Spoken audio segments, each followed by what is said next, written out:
Earth signs, tignan natin kung ano po ang mensahe para sa iyo ngayong araw. Keep in mind po na ito ay general reading lamang, so hindi po lahat ay makaka-relate. So be open-minded. Sa mga hindi pa po nakasubscribe dito sa ating channel, please subscribe na po kayo and pa-like na din po ng ating video. At sa mga nais pong mag-avail ng ating private readings, ng ating Evil Eye Amulet Necklace at ng ating Pure Bracelet, makikita nyo po yung link sa description box. Tarot Intentions by Aliana Rey. So, yan yung bracelet ko eh. Kasi, yan. Gusto ko ipakita sa inyo. Kaya, hindi ko siya suot. Ayan po. So, customize po yan. Kapag order kayo, sabihin nyo sa akin yung size. Para, yun po yung magawa ko. Para saktong-sakto talaga sa inyo. Tignan natin. Okay. Blessings. We have healing. So, meron ba dito? May sakit. Kakagaling lang sa sakit. So, there's form of healing, recovery. We have willpower. Ayun, wag daw kayong magpadala sa sakit na nararamdaman po ninyo. Kaya nyo yan. Ganito lang, di ba sinasabi nila madalas, wag mong babyhin yung sakit mo. Which is totoo talaga yan. Wag mong babyhin yung sakit mo. Kasi lalong hindi ka makaka-recover niyan.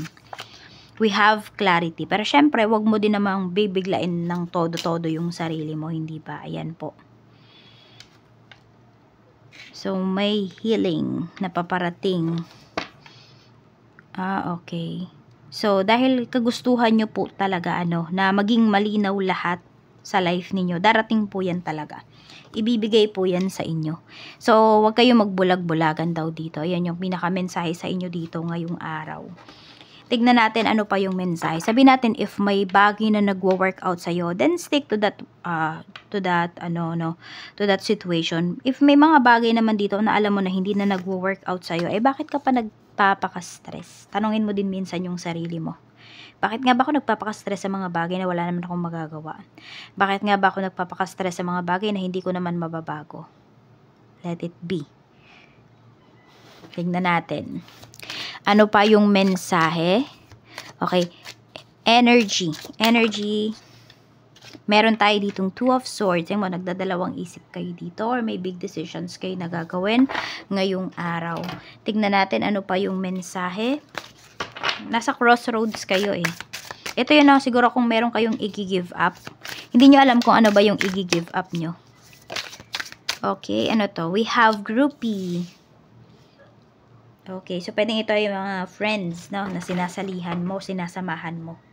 Tignan mo kung ano ba sila, good influence ba sila sa'yo. Pero nakikita ko naman dito, madami naman dito na mga nakakasalumuha mo is, naman sa'yo.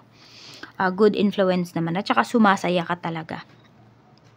Tignan natin what is healing. Ano po yung healing spirit guide? We have Knight of Cups. Okay, mukhang yung iba po sa inyo. More on about parang may gustong tumulong sa inyo, pero pwede po na hindi nyo nire-receive, hindi nyo tinatanggap yung yung blessing na gustong ibigay sa inyo ng isang tao or yung tulong ba. Parang kayo yung tumatanggi dito. So, tignan natin. Siguro nga kasi mas gusto mo na kung makaalis ka man dyan sa sitwasyon mo, dahil sa'yo. Okay lang naman na tumanggi ka dito. Pero kung hindi nyo na po talaga kaya, diba, accept nyo na yung help kung sino man yung gustong tumulong sa inyo. Tignan natin pagdating naman po sa sa inyo pong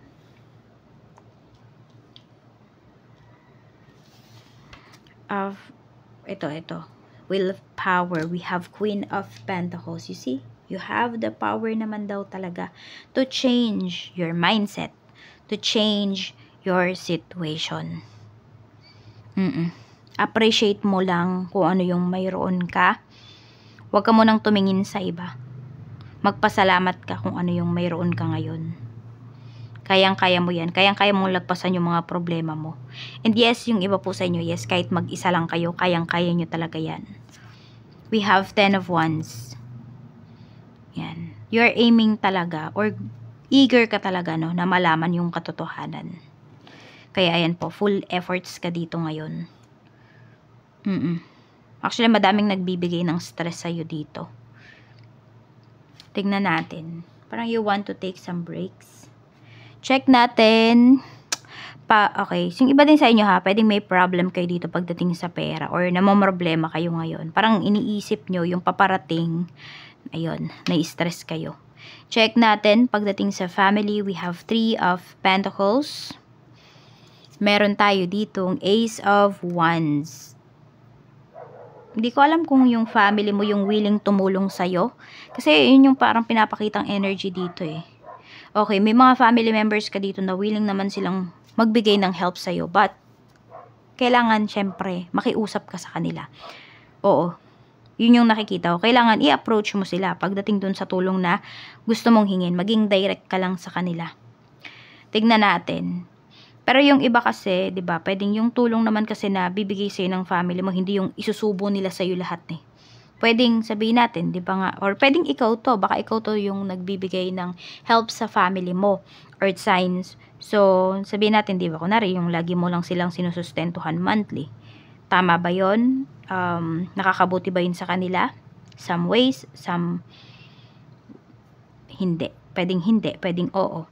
So, pwedeng ang ituro mo sa kanila ay kung paano magnegosyo. Sabi nga, 'di ba? Oo, hindi naman forever malakas ka. Kaya ayan. Kung may maitutulong ka sa kanila, yung pangmatagalan, alam mo 'yun, yung long term na tulong, 'yun yung ibigay mo sa kanila. Dito sa family members mo, kung sila man nga po ay tinutulungan mo. Yun o, kailangan mo kasing maging clear sa kanila. Check natin sa friends mo naman, we have 6 of Pentacles. Ayun nga po, yung karamihan din naman sa inyo, magaan po yung energy talaga ng mga kaibigan mo. Tsaka give and take kayo dito, walang lamangan. We have Justice in reverse, pagdating naman to sa mga, sa kaperahan mo to. Yan o, parang hindi mo alam kung saan ba napupunta yung pera mo. Meron ka bang pinagkakatiwalaan na mag-handle ng finances mo? Asawa mo man to, parents mo man to.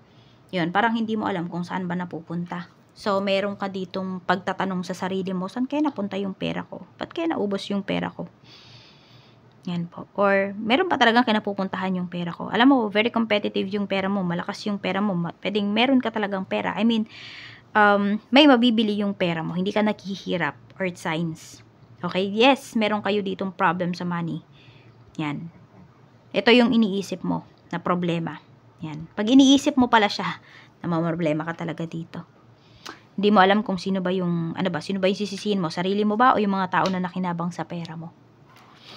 Tingnan natin. So, yan. Kailangan ma-justify dito saan ba napunta yung pera mo. So, kung meron ka man pinagkakatiwalaan dito, hanapan mo ng resibo. Or sabihan mo na pakitabi yung resibo. Okay? So, tabi mo yung mga resibo, sulat mo yung mga nagagastos mo araw-araw para hindi ka naghahanap dito at pwedeng, alam mo yun, para wala kang pagbintangan. So, tingnan natin kung meron pong may utang sa'yo, makakabayad ba? We have King of Cups. We have 10 of Pentacles. Makakabayad naman yung taong to. Okay? Makakabayad naman siya. Kaya lang kasi medyo may pagka-manipulative yung nakikita kong energy niya. Kaya niyang magbayad sa'yo ng buo. Pero pwedeng hindi niya muna babayaran yan. Ng buo. Oo. Ayan, 8 of Pentacles. Kayang-kaya naman niyang bayaran. Okay, may pambayad naman yung taong to. Siguro lang yun, baka pinapaikot niya. Hindi ko alam kung may business ba yung taong nangutang sa'yo. Ayan, yun lang yung nakikita ko dito. So, pwedeng, anuhin niya, paikutin niya pa yung pera. Pwede rin naman na ikaw. Baka ikaw to, diba? Kung ikaw naman yung may utang, di mo muna babayaran ng buo yung utang mo kasi papaikutin mo muna yung pera. Tingnan natin, pagdating naman po sa, yan, sa mga nag-apply ng trabaho. We have 9 of Pentacles and we have Knight of Swords. Medyo mabagal yung energy dito.